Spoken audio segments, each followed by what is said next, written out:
বাবা একটা ভালোই দাসী পেয়েছে। কেন মা? পারছে, যাকে পারছে বাড়িতে নিয়ে চলে আসছে আর আমাকে দিয়ে যা পারছে করিয়ে নিচ্ছে। তুমি ফ্রিতে, কোনো টাকা পয়সা তো লাগছে না, কোনো খরচা হচ্ছে না। 20 বছর ধরে আমি একদম ফ্রিতে লয়াল সার্ভিস দিয়ে যাচ্ছি। তোর মা যে কি বলে না। খুব হাসি পাচ্ছে তাই না আজকে? হ্যাঁ, ছোট ছোট কথা বলছি তাতেই কেমন দাঁত বার করে হাসছে দেখ তোর বাবা আজকে। কি খুশি, কি খুশি। আর আমার ভাইটা যখন আসে কই একবার বেরিয়ে এসে ঘর থেকে তাকিয়েও তো দেখো না তুমি। মা তোমার কি কিছু হয়েছে?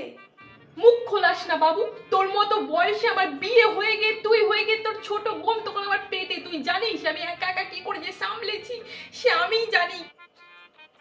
জানিস আমিও তোর পিসির মতন চুলটাকে একদম এইরকম ছোট ছোট করে কেটে ওই হাগার মতো রং করে দিতে পারি, ফলেই তো আমিও মডার্ন হতে পারতাম তাই না?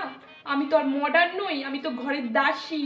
আমি তো ঘরের দাসী, ফ্রিতে অল টাইম সার্ভিস দিই, আমাকে দিয়ে যা খুশি কর। এমনি সময় তো গন্ডে পিন্ডে বাইরে গিয়ে রেস্টুরেন্টে খেয়ে আসো আর আমি বাড়িতে রান্না করি। হ্যাঁ, গন্ডে পিন্ডে বাইরে রেস্টুরেন্টে গিয়ে খেয়ে আসো, তো আজকে তো বলতেই পারতে যে চল তোদের সবাইকে নিয়ে বাইরে গিয়ে খাইয়ে নিয়ে আসি।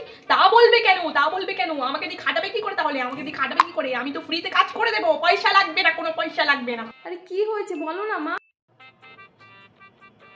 ও দিদি, তুমি এলে না